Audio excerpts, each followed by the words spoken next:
Hello students, कैसे हैं आप सब। मैं कविता आईसीटी वर्चुअल क्लासेस में आपका स्वागत करती हूं और उम्मीद करती हूं आप सभी अच्छे होंगे और स्वस्थ होंगे। क्लास हम कंटिन्यू करेंगे chapter number 11 that is biotechnology principle and process, जिसमें हमने प्रीवियस लेक्चर में देखा था, हमने पढ़ा था क्लोनिंग वेक्टर के बारे में। तो आज हम एक नया टॉपिक स्टार्ट करेंगे, उससे पहले हम एक क्विक रिविज़न कर लेंगे। तो आइए चलते हैं स्मार्ट बोर्ड की तरफ। क्लास कल हमने पढ़ा था वेक्टर के टाइप के बेसिस पे, यानी कि हम किस प्रकार का काम यहाँ पे ले रहे हैं, हम कौन सा फंक्शन यहाँ पे कर रहे हैं, उसके बेसिस पे हमने क्या क्या था, वेक्टर के टाइप देखे थे, जिसमें हमने क्या पढ़ा था, हमने एक्सप्रेशन वेक्टर के बारे में पढ़ा था और क्लोनिंग वेक्टर के बारे में पढ़ा था। जब एक्सप्रेशन वेक्टर की बात हो रही थी तो हमने क्या कहा, हमने यहाँ पे देखा कि हम वहाँ पे उत्पाद ले रहे हैं, यानी प्रोडक्ट ले रहे हैं। जब हमें किसी भी चीज़ का प्रोडक्ट चाहिए तो हम एक्सप्रेशन वेक्टर का वहाँ पे यूज़ कर रहे हैं। जब भी हमने क्लोनिंग वेक्टर का यहाँ पे यूज़ किया तो क्लोनिंग वेक्टर में क्या हो रहा था, हमने यहाँ पे जो हमारा पीस ऑफ डीएनए था, यानी जीन ऑफ इंटरेस्ट था, उसकी हमने कॉपी करानी थी, क्लोनिंग करनी थी। क्या होती है क्लोनिंग, यानी कोई भी जो यहाँ पे जीन है अपनी ही कॉपी बनाता है, अपनी ही प्रतिकृति बनाता है। इसी को हम क्या कहते हैं, क्लोनिंग कहते हैं, यानी अपने क्लोन का निर्माण करता है। और उसके लिए हमने क्या किया था, क्लोनिंग वेक्टर का यूज़ किया था। तो यहाँ पे हमारे पास क्लोनिंग वेक्टर में की कुछ विशेषताएं आती है, कुछ फीचर्स के बारे में हमने पढ़ा था। तो नेक्स्ट जो हमारे पास हमारी हेडिंग आई थी वो क्या आई थी, फीचर्स ऑफ क्लोनिंग वेक्टर, यानी क्लोनिंग वेक्टर में क्या होता है, कुछ फीचर्स पाए जाते हैं। सबसे पहले जो फीचर्स हमने बात की थी, हमने ORI की बात की थी। क्या होता है ORI, हमने कहा था अ cloning vector should possess an origin of replication so that it can self replicate inside the host cell। अब ये जो origin of replication है, इसे ही हमने क्या कहा था, ORI कहा था। तो हमने कल बात की थी, जो ओरिजिन ऑफ रेप्लिकेशन होता है, यानी जो प्लाज्मिड होता है, प्लाज्मिड में कुछ ऐसे स्थान होंगे जहाँ से रेप्लिकेशन की प्रोसेस होगी। अभी हमने क्या कहा था, क्लोन बन रहे हैं, क्लोनिंग हो रही है, यानी रेप्लिकेशन हो रहा है। प्रतिकृति बनाने के लिए क्या होगा, यहाँ पे कुछ साइट्स होती, कुछ ऐसी जगह होंगी जहाँ से रेप्लिकेशन की प्रोसेस स्टार्ट होगी। और जितने वहाँ पे ORI होंगे, यानी ओरिजिन ऑफ रेप्लिकेशन जितने होंगे, उतनी ही वहाँ पे क्या बनेगी, प्रतिकृति बनेगी, या फिर उतने ही वहाँ पे क्या बनेंगे, क्लोन बनेंगे। तो इसी को हमने क्या कहा, ORI कहा। ये सबसे पहला फीचर और सबसे इम्पॉर्टेंट फीचर है किसका, वेक्टर का, जिसके बारे में हमने बात कर ली थी। यहाँ तक की बात हमने कल कर ली थी। उसके बाद हमारे पास जो नेक्स्ट जो हमारे पास फीचर्स आता है, उसमें आप देखेंगे it should have a restriction site for the insertion of the target DNA। अब जो वेक्टर है उसके पास क्या होनी चाहिए, रिस्ट्रिक्शन साइट होनी चाहिए। रिस्ट्रिक्शन साइट क्या होती है, वो साइट जहाँ पे हम अपना DNA इंसर्ट करेंगे। हमने क्या देखा, हमने देखा कि जो रिस्ट्रिक्शन एंजाइम्स होते हैं उनकी क्या होती हैं, रिकॉग्निशन साइट होती हैं, जिसे हम क्या कह रहे हैं, यहाँ पे रिस्ट्रिक्शन साइट कह रहे हैं। रिस्ट्रिक्शन साइट से क्या होता है, जो रिस्ट्रिक्शन एंजाइम्स होते हैं वहाँ पे काटते हैं, और उसी पोर्शन में हम क्या करते हैं, अपना जो जीन ऑफ इंटरेस्ट है उसे वहाँ पे फिल करते हैं, उसे वहाँ पे हम ऐड करते हैं। तो यहाँ पे हमने क्या देखा, सबसे पहला जो वेक्टर होता है उसमें क्या होना चाहिए, ORI प्रेजेंट होना चाहिए। सेकंड हमने क्या बात की थी, रिस्ट्रिक्शन साइट होनी चाहिए, यानी वो विशिष्ट स्थान होनी चाहिए जहाँ पे जो रिस्ट्रिक्शन एंजाइम्स होते हैं वहाँ पे वो काट सके। तीसरा जो हमारे पास कैरेक्टर आता है, उसमें हमने क्या देखा, it should be small in size so that it can easily integrate into the host cell. अब हमने क्या किया कि ये वाली चीज़ अभी तक हमने नहीं पढ़ी है। हमने अभी तक क्या नहीं पढ़ा है कि जो वेक्टर है, वेक्टर को अभी तक हमने होस्ट सेल के अंदर नहीं डाला है। बट जो वेक्टर होता है उसमें क्या गुण होना चाहिए कि वो छोटा होना चाहिए, जिससे हम इजीली जो हमारा वेक्टर है उसे होस्ट सेल के अंदर डाल सके। ये तीसरा फीचर हमारे पास आता है। चौथा जो हमारे पास फीचर आया, ये क्या आया, it should be capable of inserting a large segment of DNA, यानी कि वेक्टर के अंदर हम लार्ज सेगमेंट ऑफ DNA को डाल सकते हैं। DNA का जो सेगमेंट है, जो पीस है या फिर जो टुकड़ा है, उसे हम क्या होता है, वो कैसा होना चाहिए, कैसा हो सकता है, लार्ज सेगमेंट हो सकता है, यानी बड़ा सेगमेंट हो सकता है, और DNA के बड़े पीस को हम वेक्टर के अंदर डाल सकते हैं। इस प्रकार का हमारे पास वेक्टर होना चाहिए। नेक्स्ट आपने देखा, it should possess multiple cloning site. अब मल्टीपल क्लोनिंग साइट क्या होती है, मल्टीपल क्लोनिंग साइट यानी कि बहुत सारी जगह से वहाँ पे क्या होनी चाहिए, क्लोनिंग होनी चाहिए। क्लोनिंग क्या हो रही है, हम कह रहे हैं प्रतिकृति बना रहा है। ये सेम इसकी बात कर रहा है ORI की कि क्या हो रहा है, यहाँ पे बहुत सारी मल्टीपल क्लोनिंग साइट होंगी, बहुत सारी क्लोनिंग साइट होंगी, यानी बहुत सारी जगह से वहाँ पे क्लोन बनेंगे। क्योंकि हमें क्या चाहिए, हम बात कर रहे हैं क्लोनिंग वेक्टर की, हमें क्या चाहिए, हमें बहुत सारी कॉपी चाहिए अपने जीन की, और बहुत सारी कॉपी पाने के लिए हम उसकी जो क्लोनिंग होनी चाहिए, बहुत सारे क्लोन बनने चाहिए एक वेक्टर से। इसीलिए जो एक अच्छा वेक्टर होगा उसके पास बहुत सारी क्लोनिंग साइट होंगी, क्योंकि जितनी क्लोनिंग साइट होंगी उतने ही वो क्या बनाएगी, उतनी ही कॉपी बनाएगा, उतने ही क्या करेगा, क्लोन बनाएगा। और नेक्स्ट जो हमारे पास आता है, आप पढ़ेंगे it should be capable of working under the prokaryotic and eukaryotic system, यानी कि हमारे पास वेक्टर ऐसा होना चाहिए कि जो प्रोकैरियोटिक सेल में भी काम करे और यूकैरियोटिक सेल में भी काम करे। ये हमारे पास क्या आते हैं, कुछ फीचर्स आते हैं क्लोनिंग वेक्टर के, सारे ही जो पॉइंट्स है इसे आप अपनी कॉपी में नोट कर सकते हैं।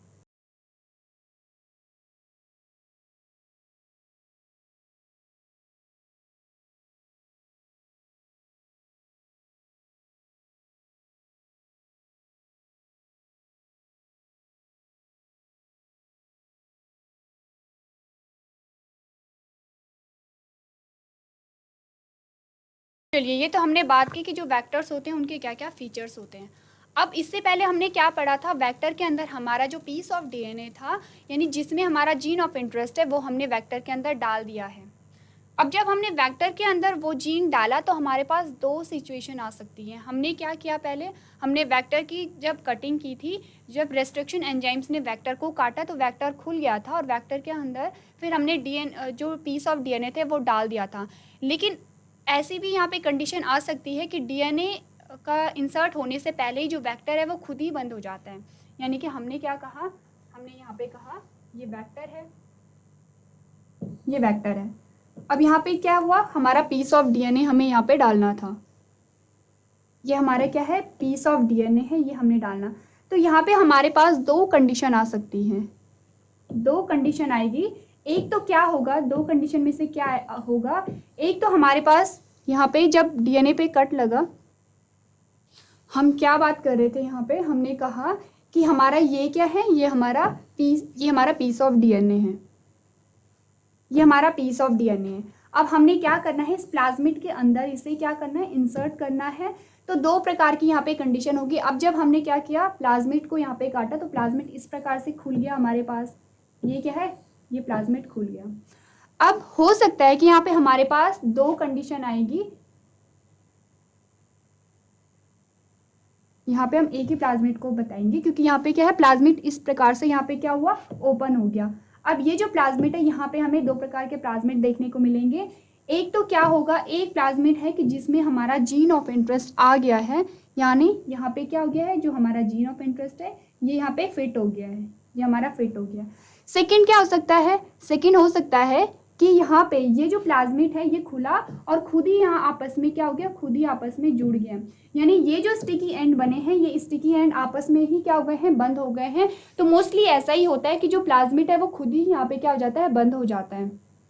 ये वाली जो कंडीशन है ये हमें देखने को मिलती है कि यहाँ पे जो प्लाज्मिड है वो बंद हो जाता है, हमारा जो पीस ऑफ DNA है वो यहाँ पे नहीं आएगा। ये जो कंडीशन आती है ये क्या होती है, रेयर होती है, बहुत कम ऐसी कंडीशन हमें देखने को मिलती है। तो इसी के आधार पर अब हमारे पास क्या आएंगे, प्लाज्मिड के टाइप आएंगे। अब हम देखेंगे कि जो प्लाज्मिड होते हैं किस प्रकार से जब हमने डाले, जब हमने इंसर्ट किया तो हमारे पास दो प्रकार के प्लाज्मिड आए। कौन कौन से वो प्लाज्मिड होते हैं, पहला वो है रिकॉम्बिनेंट प्लाज्मिड और दूसरा है हमारे पास नॉन रिकॉम्बिनेंट प्लाज्मिड। क्या होंगे ये दोनों, अभी हमने बात की थी रिकॉम्बिनेंट प्लाज्मिड कौन होगा, जिसमें हमारा जीन ऑफ इंटरेस्ट फिल हो गया है। हमने कहा ये प्लाज्मिड है, ये क्या है, प्लाज्मिड है, और इसके अंदर हमारा जो जीन ऑफ इंटरेस्ट है वो फिट हो गया है।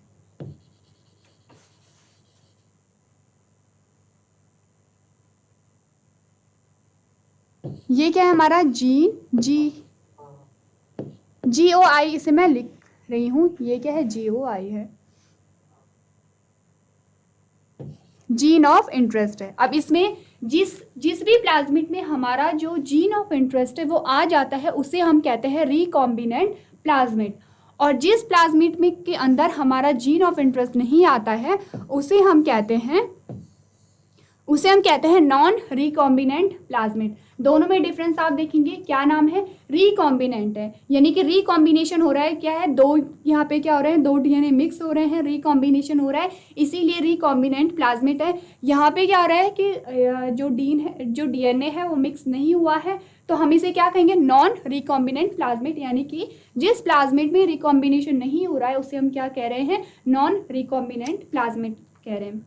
अब क्या होता है कि अब हमने क्या करना है कि होस्ट सेल के अंदर इसे इंसर्ट करना है, यानी कि हम अगर यहाँ पे प्लाज्मिड की बात कर रहे हैं तो प्लाज्मिड जो वेक्टर एज अ वेक्टर हम किसे ले रहे हैं, प्लाज्मिड में ले रहे हैं। तो अगर यहाँ पे प्लाज्मिड है एज अ वेक्टर तो हम यहाँ पे जो होस्ट सेल होगी वो बैक्टीरियल सेल होगी। हमने कहा था प्लाज्मिड को हम जब भी डालेंगे तो कहाँ पे डालते हैं, हम बैक्टीरियल सेल में डालते हैं। तो जब हमने क्या किया, अब हमारे पास दो प्रकार की यहाँ पे प्लाज्मिड आ गए हैं, हमें नहीं पता है कि किस प्रकार कौन से प्लाज्मिड में जो हमारा जीन ऑफ इंटरेस्ट है वो आ गया है, क्योंकि ये जो प्रोसेस हो रही है बहुत माइक्रोस्कोपिक है। हमने कहा था पूरी जो प्रोसेस हम पढ़ रहे हैं कहाँ पे पढ़ रहे हैं, माइक्रोस्कोप यानी सूक्ष्मदर्शी के द्वारा हम इस पूरी प्रोसेस को कर रहे हैं। अब हमें नहीं पता चलता है कि किस प्लाज्मिड के अंदर हमारा जो जीन ऑफ इंटरेस्ट है वो आ गया है, तो अब हम क्या करते हैं, इस प्लाज्मिड को हम बैक्टीरियल सेल के अंदर डालेंगे। और जब हम बैक्टीरियल सेल के अंदर डालते हैं तो यहाँ पे हमें 3 प्रकार की सेल देखने को मिलेंगी। क्या होगा, यहाँ पे 3 प्रकार की सेल हमें देखने को मिलेंगी। ये बैक्टीरियल सेल है, फर्स्ट ये है, सेकंड ये है और थर्ड ये है। फर्स्ट, सेकंड और थर्ड, यानी कि क्या हो रहा है, यहाँ पे हमें 3 स्थितियां देखने को मिलती हैं। क्या होता है, जो सेल है सेल में हमें 3 कंडीशन देखने को मिलेंगी। सबसे पहली जो कंडीशन है, जब हमने क्या किया, प्लाज्मिड को, ये जो हमें, ये क्या है, बैक्टीरियल सेल है, ये बैक्टीरियल सेल है। अब हमने क्या किया, जब भी प्लाज्मिड को हमने बैक्टीरियल सेल के अंदर डाला तो हो सकता है कि वो बैक्टीरियल सेल के अंदर इंसर्ट ही ना हो, बैक्टीरियल सेल के अंदर वो जाए ही ना। पहली कंडीशन हमें देखने को मिली कि पहली जो सेल थी उसके अंदर हमारा प्लाज्मिड गया ही नहीं। सेकेंड जब कंडीशन आई तो हमने यहाँ पे देखा जो सेकेंड सेल थी वहाँ पे जो यहाँ प्लाज्मिड था वो इंसर्ट हो गया है, यहाँ पे जो प्लाज्मिड है वो आ गया है। लेकिन किस प्रकार का प्लाज्मिड आया है, इस प्रकार का नॉन रिकॉम्बिनेंट प्लाज्मिड आया है, इसके अंदर हमारा जीन ऑफ इंटरेस्ट नहीं आया है। और थर्ड जो हमारे पास प्लाज्मिड आया है वो किस प्रकार का आया है, इसके साथ हमारा जो जीन ऑफ इंटरेस्ट है वो भी आ गया है, क्योंकि यहाँ पे कौन आएगा, यहाँ पे रिकॉम्बिनेंट प्लाज्मिड आ गया है, यहाँ पे हमारा जीन ऑफ इंटरेस्ट आ गया है। ये क्या है, GOI यानी जीन ऑफ इंटरेस्ट। कितने प्रकार के हमारे पास कंडीशन आ सकती है, 3 प्रकार की आ सकती है। या तो बैक्टीरियल सेल के अंदर प्लाज्मिड गया ही नहीं, और या फिर क्या, अगर बैक्टीरियल सेल के अंदर प्लाज्मिड गया तो वो वाला प्लाज्मिड गया जिसके अंदर हमारा जीन ऑफ इंटरेस्ट अंदर घुसा ही नहीं था। तीसरी हमारे पास कंडीशन वो आ सकती है जो हमें चाहिए कि हमारा यहाँ पे जो जीन ऑफ इंटरेस्ट है वो जो जीन ऑफ इंटरेस्ट जिस प्लाज्मिड के अंदर है वो प्लाज्मिड यहाँ पे बैक्टीरियल सेल के अंदर चला गया।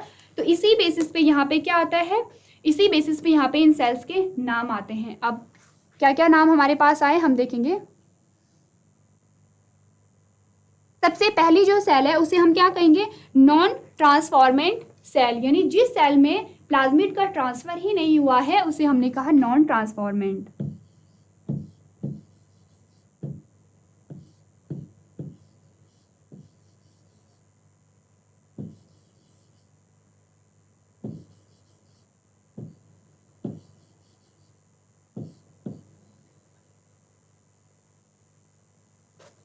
क्या है ये, सबसे पहला हमारे पास क्या है, नॉन ट्रांसफॉर्मेंट सेल आया है।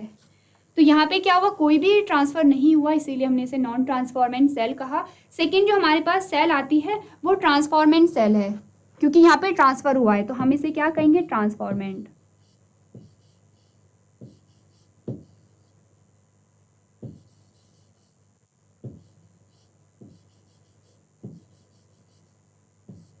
सेकंड में भी ट्रांसफर हुआ है तो ये भी ट्रांसफॉर्मेंट हुआ, और थर्ड में भी ट्रांसफर हुआ है तो ये भी ट्रांसफॉर्मेंट है, ये भी क्या है, ट्रांसफॉर्मेंट है।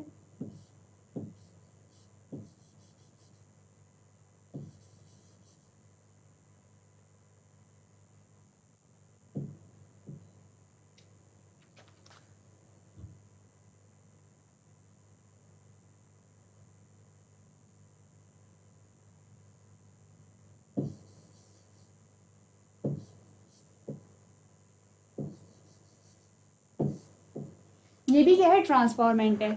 अब हमने क्या कहा, हमने कहा जिसमें ट्रांसफर नहीं हुआ है हमने उसे नॉन ट्रांसफॉर्मेंट कहा है। दो सेल हमारे पास ट्रांसफॉर्मेंट आ गई है, लेकिन इन दोनों सेलों में, इसमें और इसमें क्या है, डिफरेंस है, क्योंकि एक में हमारा जीन ऑफ इंटरेस्ट है और एक में हमारा जीन ऑफ इंटरेस्ट नहीं है। तो जिस प्लाज्मिड के अंदर हमारा जीन ऑफ इंटरेस्ट नहीं है हमने उसे क्या कहा, हमने कहा नॉन रिकॉम्बिनेंट। क्या नाम है इसका, ये जो हमारे पास यहाँ से आ रहा है नॉन रिकॉम्बिनेंट है, पूरा नाम क्या होगा इसका, इसका होगा नॉन रिकॉम्बिनेंट ट्रांसफॉर्मेंट सेल।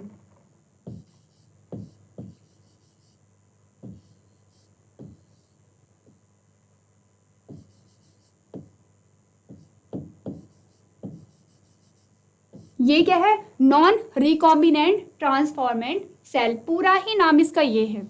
और जो हमारे पास थर्ड टाइप की जो सेल आई है उसका पूरा नाम क्या होगा, रिकॉम्बिनेंट ट्रांसफॉर्मेंट सेल, इसका नाम क्या होगा, रिकॉम्बिनेंट।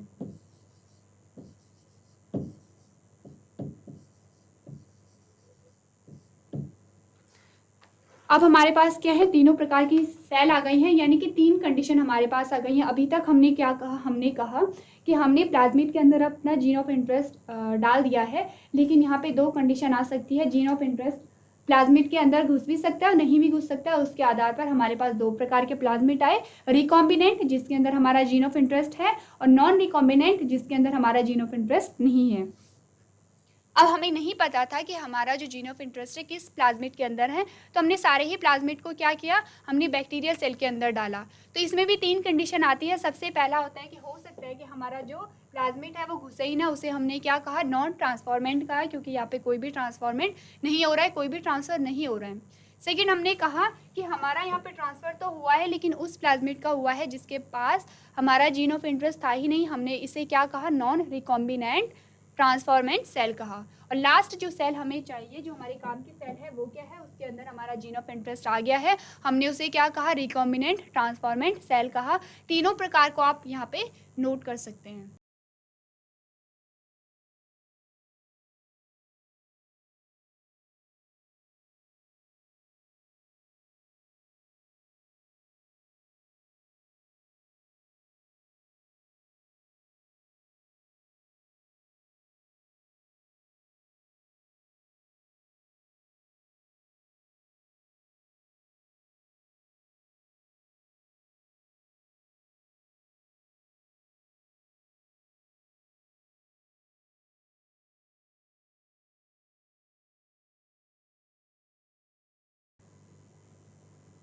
चलिए, तो अभी तक हमने बात की, हमारे पास तीन प्रकार की कंडीशन, तीन प्रकार की परिस्थिति आ सकती है। अब हमारे पास जो हमारा जो टारगेट है वो ये है कि हम उस सेल को पहचानें जिसमें हमारा पीस ऑफ डीएनए या फिर जीन ऑफ इंटरेस्ट आ गया है। यानी कि हमें क्या करना है, हमें इस वाली सेल को यहाँ पे पहचानना है। किस प्रकार पहचानेंगे हम, क्योंकि हमने क्या पढ़ा है कि ये सारी चीज़ें किस प्रकार की हो रही हैं, माइक्रोस्कोपिक हैं, तो हम इसे नॉर्मली पहचान नहीं सकते हैं। तो इन सेल्स में से, यानी तीन प्रकार की सेल में से, हमें जो जीन ऑफ इंटरेस्ट वाली जो सेल है उसे पहचानने के लिए हम यहाँ पे कुछ जीन का यूज़ करते हैं। कुछ विशेष प्रकार का हमारे पास उपकरण आता है जिसे हम कहते हैं सेलेक्टेबल मार्कर। अब हमारा जो नेक्स्ट हेडिंग है, हम पढ़ेंगे सेलेक्टेबल मार्कर के बारे में, और साथ ही हम जानेंगे किस प्रकार से हम सेलेक्टेबल मार्कर के द्वारा इन तीनों में से अपनी सेल को आइडेंटिफाई करेंगे। तो क्या होता है सेलेक्टेबल मार्कर, यहाँ पे नेक्स्ट जो हमारे पास हेडिंग आई है सेलेक्टेबल मार्कर है। अब जैसे कि नाम ही इंडिकेट कर रहा है, सेलेक्टेबल मार्कर यानी वो मार्कर जो क्या करते हैं, सेलेक्ट करते हैं और मार्क करते हैं। क्या करेंगे ये सेलेक्टेबल मार्कर, क्या करेंगे, मार्कर क्या होता है कि मार्क करेंगे, और कैसे करेंगे, सेलेक्ट करके करेंगे। तो सेलेक्टेबल मार्कर के बारे में हम पढ़ेंगे। Selectable marker are the genes present in the cloning vector. क्या होते हैं ये, कुछ जीन्स होते हैं। क्या होंगे, ये जीन्स होंगे। अब सेलेक्टेबल मार्कर हो गया और रेस्ट्रिक्शन एंजाइम्स हो गया। आप अलग अलग ध्यान रखेंगे, जो रेस्ट्रिक्शन एंजाइम्स की हम बात कर रहे हैं, जैसे इकॉर 1 की हमने बात की थी, इकॉर 4 की हमने बात की थी, क्या है ये, एंजाइम्स हैं। नाम ही इंडिकेट कर रहा है रेस्ट्रिक्शन एंजाइम्स। सेलेक्टेबल मार्कर क्या है, जीन्स हैं। कहाँ पे प्रेजेंट होते हैं, ये वेक्टर के अंदर ही प्रेजेंट होते हैं, ऑलरेडी प्रेजेंट होते हैं, हमें कुछ नहीं करना है। वेक्टर के अंदर ऑलरेडी सेलेक्टेबल मार्कर प्रेजेंट होते हैं। क्या है इनका function, it helps in eliminating the non transformant. ये क्या करते हैं, जो नॉन ट्रांसफॉर्मेंट है, नॉन ट्रांसफॉर्मेंट यानी कि जिसमें जो हमारा जीन ऑफ इंटरेस्ट है उसका ट्रांसफ़र नहीं हुआ है उसे एलिमिनेट करते हैं, यानी उसे हटा देते हैं, जिसके द्वारा हमारे पास जो ट्रांसफॉर्मेंट जो सेल है वो आ जाती है। नेक्स्ट आप पढ़ेंगे selectable markers primarily aid in the detection and eradication of transformant as well as enabling their proliferation. यही चीज़ आपको बताई जा रही है कि जो सेलेक्टेबल मार्कर्स होते हैं वो क्या करते हैं, जो हमारा ट्रांसफॉर्मेंट सेल है उसे अलग करते हैं नॉन ट्रांसफॉर्मेंट सेल से। एग्जाम्पल हमारे पास क्या है, एंटीबायोटिक रेजिस्टेंस जीन। कुछ ऐसे जीन होते हैं प्लाज्मिड में जो क्या होते हैं, एंटीबायोटिक रेजिस्टेंस होते हैं। क्या होते हैं एंटीबायोटिक रेजिस्टेंस, यानी ऐसे जीन जो कि क्या करेंगे, जिनमें बैक्टीरिया का कोई प्रभाव नहीं होता। एंटीबायोटिक क्या करता है, बैक्टीरिया को किल करता है, जो हार्मफुल बैक्टीरिया होते हैं। तो कुछ ऐसे जीन होते हैं प्लाज्मिड में जो क्या करते हैं, बैक्टीरिया की ग्रोथ को रोकते हैं या बैक्टीरिया को किल करते हैं। एंटीबायोटिक हम वही कहते हैं, जब भी आप एंटीबायोटिक का यूज़ करते हो तो इसका मतलब जो बैक्टीरियल इन्फेक्शन है, जो जीवाणु है, जीवाणु को नष्ट करते हैं एंटीबायोटिक्स। तो कुछ एंटीबायोटिक रेजिस्टेंस जीन होते हैं किसमें, प्लाज्मिड के अंदर, जो क्या करते हैं, इन यहाँ पे प्लाज्मिड को डिटेक्ट करते हैं, प्लाज्मिड में अंतर करते हैं। अब वो अंतर किस प्रकार करते हैं वो हम आगे देखेंगे, उससे पहले आप सेलेक्टेबल मार्कर्स की डेफिनेशन को नोट करेंगे।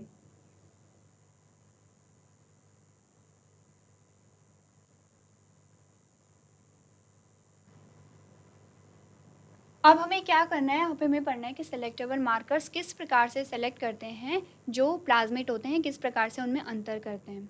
कहाँ पाए जाते हैं सेलेक्टेबल मार्कर्स, ये पाए जाते हैं प्लाज्मिड के अंदर। तो सेलेक्टेबल मार्कर्स को पढ़ने के लिए अब हम प्लाज्मिड का स्ट्रक्चर देखेंगे। आपके पास आपकी बुक में PBR 322 का डायग्राम दिया गया है। PBR 322 का जो स्ट्रक्चर है पूरा आपको एज इट इज़ वो लर्न करना है। उसमें आप देखेंगे वहाँ पे क्या होंगे, सेलेक्टेबल मार्कर्स प्रेजेंट होते हैं। तो नेक्स्ट यहाँ पे जो हमारे पास हेडिंग आती है, अब हम किसके बारे में पढ़ेंगे, PBR 322 प्लाज्मिड के बारे में। ये क्या है, PBR 322 का यहाँ पे क्या है, डायग्राम है। अब ये डायग्राम पढ़ने से पहले हम क्या करेंगे, खुद से क्या करेंगे, PBR 322 का डायग्राम यहाँ पे बना लेंगे, तब आपको ज़्यादा समझ में आएगा कि ये जो चीज़ें हैं ये यहाँ पे क्या है। यहाँ पे हम क्या करेंगे, PBR 322 का यहाँ पे डायग्राम बना देंगे।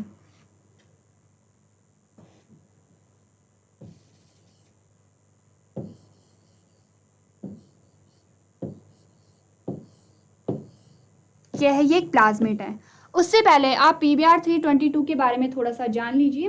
PBR 322 क्या है, ये एक आर्टिफिशियल प्लाज्मिड है। आर्टिफिशियल प्लाज्मिड क्या होता है, यानी कि मैन मेड है, यानी कि इस प्लाज्मिड में जो भी चीज़ें, जो भी गुण हमें चाहिए होंगे वो इसके अंदर डाले गए होंगे। तो आपको एक तो ये याद रखना है कि PBR 322 क्या है, आर्टिफिशियल प्लाज्मिड है। तो यहाँ पे क्या इंडिकेट कर रहा है, पी से क्या आता है, पी क्या इंडिकेट कर रहा है, यहाँ पे पी प्लाज्मिड कर रहा है। और ये जो BR है, BR क्या इंडिकेट कर रहा है, साइंटिस्ट के नाम को इंडिकेट कर रहा है जिन्होंने PBR को क्या क्या होगा, डिस्कवर किया होगा। क्या क्या नाम है हमारे पास, B से आता है बॉलीवर और R से आता है रॉड्रिक्स। तो यहाँ पे आपको क्या करना है, आपको ये नाम याद नहीं रखने हैं। अगर आप कर लेते हैं तो अच्छी बात है, वरना यहाँ पे ये इंपॉर्टेंट नहीं है। इंपॉर्टेंट ये है कि PBR 322 आर्टिफिशियल प्लाज्मिड है, ये आपको याद रखना है। अब हम क्या देखेंगे, PBR 322 का यहाँ पे हम स्ट्रक्चर देख लेंगे। ये क्या है, हमारे पास प्लाज्मिड का स्ट्रक्चर आता है। तो क्या होता है, प्लाज्मिड जो PBR 322 होता है उसके पास क्या होते हैं, दो एंटीबायोटिक्स होते हैं। अभी हमने पढ़ा कि क्या होते हैं एंटीबायोटिक्स, क्या होते हैं, दो एंटीबायोटिक्स जीन होते हैं, यानी कि दो सेलेक्टेबल मार्कर होंगे।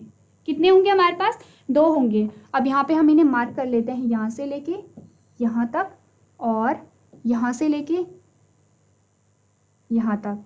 दो क्या होते हैं, दो प्रकार के यहाँ पे क्या हमने पढ़ा है, हमने पढ़ा है दो प्रकार के यहाँ पे क्या होते हैं, एंटीबायोटिक रेजिस्टेंस होते हैं। तो उसमें से आप देखेंगे, उसमें से सबसे पहले का जो एंटीबायोटिक रेजिस्टेंस जीन है उसमें से पहले का नाम क्या है, टेट्रासाइक्लिन। तो इसे हम लिखेंगे, ये क्या है,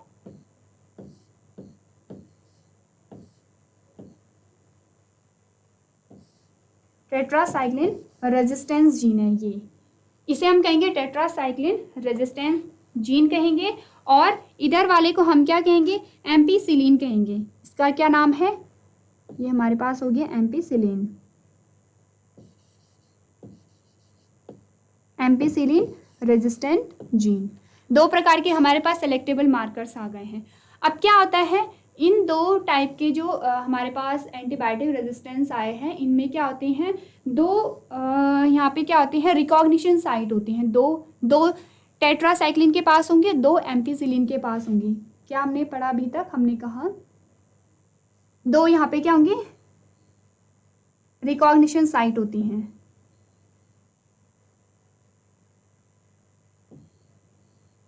आपको हर एक चीज़ का, जितने भी आपको डायग्राम में नाम दिए गए हैं, आपको सारे ही लर्न करने हैं, क्योंकि हो सकता है कि आपके पास PBr 322 का स्ट्रक्चर आ जाए। अब यहाँ पे हम क्या करेंगे, इसका नाम है, आपको इसका जो नाम है, इसका क्या नाम है, इसका नाम है BAM-H1।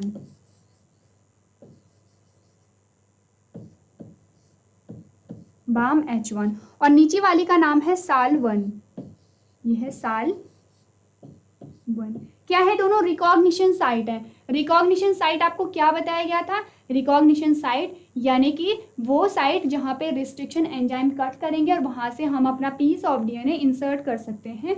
तो टेट्रासाइक्लिन जो एक क्या है, एंटीबायोटिक है, और एंटीबायोटिक के अंदर क्या है, दो रिकॉग्निशन साइट है, यानी कि यहाँ पे क्या होगा, दो रिस्ट्रिक्शन एंजाइम यहाँ पे काम कर सकते हैं। उसके बाद हमने कहा था एम्पिसिलिन के अंदर भी क्या होते हैं, दो रिकॉग्निशन साइट होते हैं। क्या नाम होता है, पहले का PVU1 होता है, इसका जो नाम है ये क्या है, PVU फर्स्ट, और नीचे वाले का नाम क्या है, PST फर्स्ट, ये है PST फर्स्ट। तो यहाँ तक कि अभी तक हमने बात कर ली है। अब उसके बाद यहाँ पे क्या आती हैं, कुछ रिस्ट्रिक्शन एंजाइम्स होते हैं। रिस्ट्रिक्शन एंजाइम्स के लिए कुछ यहाँ पे रिकॉग्निशन साइट आती हैं। ये जो साइट जो आई है, ये किसके लिए आई है, यहाँ पे जो एंटीबायोटिक्स हैं उसके अंदर आई है। यहाँ पे हमें 3 प्रकार की साइट हमें देखने को मिलती हैं।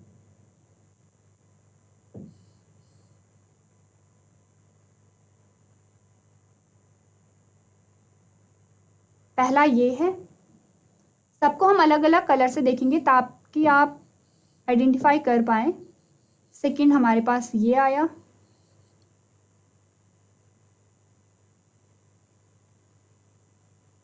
थर्ड हमारे पास ये आया। अब इन तीनों के ही नाम आपको याद होने चाहिए। सबसे पहले इसका नाम क्या है, हिंद सेकंड, यह है हिंद सेकंड। बीच में इसका नाम है क्ला फर्स्ट, और लास्ट में इसका नाम है इकोर वन।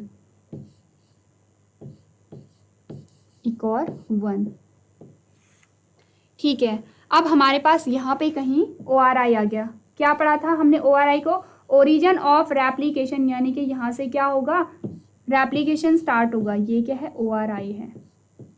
उसके बाद हमारे पास कुछ यहाँ पे क्या आता है, रोप आता है, ROP। यहाँ से लेके यहाँ तक का जो पोर्शन है, हमने इसे क्या कहा, ROP कहा। और इस ROP के अंदर भी क्या है, यहाँ पे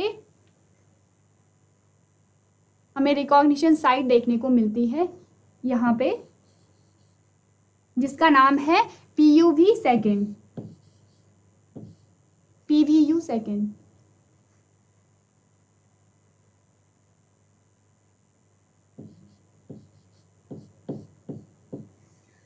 अब हमारे पास किसका स्ट्रक्चर आ गया है, PBr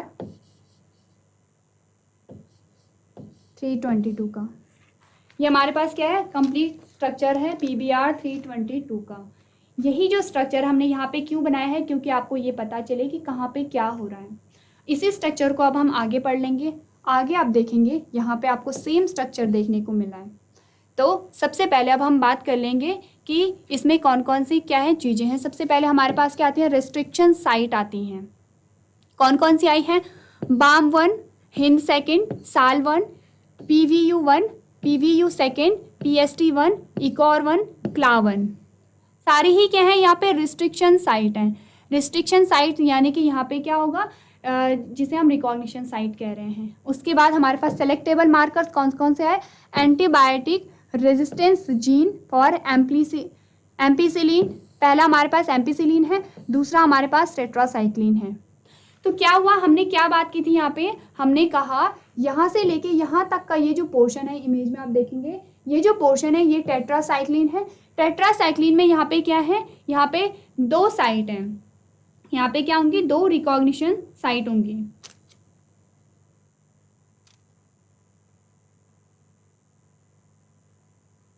ठीक है, यहाँ पे क्या होंगी, 2 रिकॉग्निशन साइट होंगी। पहली रिकॉग्निशन साइट का हमने क्या कहा, बाम H1 कहा, दूसरी का हमने SAL1 कहा।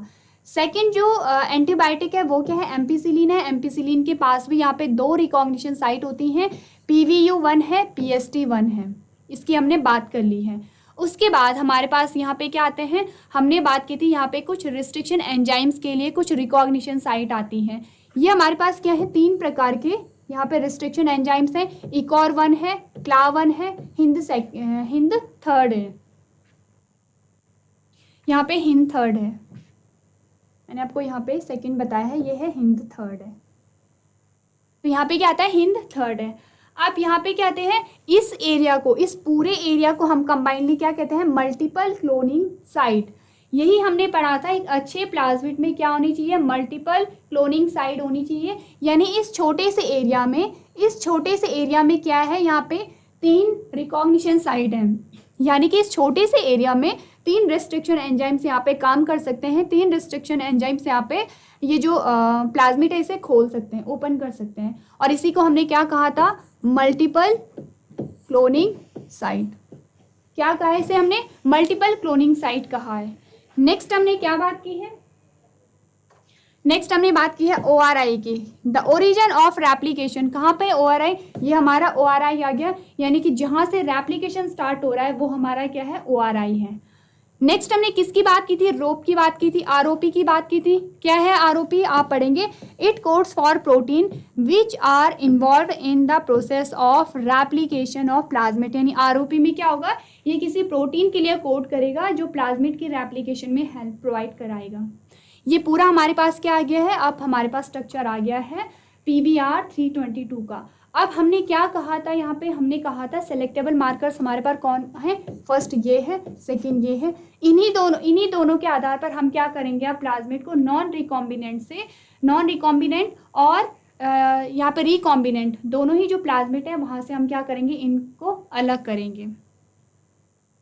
नेक्स्ट आप पढ़ेंगे different antibiotics resistance gene act as a restriction site and to ligate foreign DNA and for the selection of transformant. यानी जो एंटीबायोटिक रेजिस्टेंस जीन होते हैं वो किस प्रकार एक्ट करते हैं, एज अ रिस्ट्रिक्शन साइट। यानी जहाँ जो एंटीबायोटिक जीन जहाँ पे प्रेजेंट होंगे वहाँ से हम क्या करेंगे, अपना जो DNA है वो इंसर्ट कर देंगे। नेक्स्ट आप पढ़ेंगे the gene where the foreign DNA is inserted becomes inactive. तो यहाँ पे क्या होगा, इस लाइन को हम आगे पढ़ेंगे कि इस लाइन का मतलब यहाँ पे क्या है, ये बात अभी तक हमने नहीं पढ़ी है। तो ये जो डायग्राम है इसे आप अपनी कॉपी में नोट करेंगे, आपकी बुक में भी ये सेम डायग्राम दिया गया है। आपको ये जो डायग्राम है, कौन सा डायग्राम, ये PBR 322 का जो डायग्राम है एज इट इज़ आपको लर्न करना है। सारे ही नाम आपको याद करने हैं, कौन कितनी साइट यहाँ पे दी गई है, कौन सा रिस्ट्रिक्शन साइट है, कौन से सेलेक्टेबल मार्कर्स है, ORI कहाँ पे है, आपको आइडेंटिफाई करने के लिए आ सकता है या फिर ड्रॉ करने के लिए भी आ सकता है।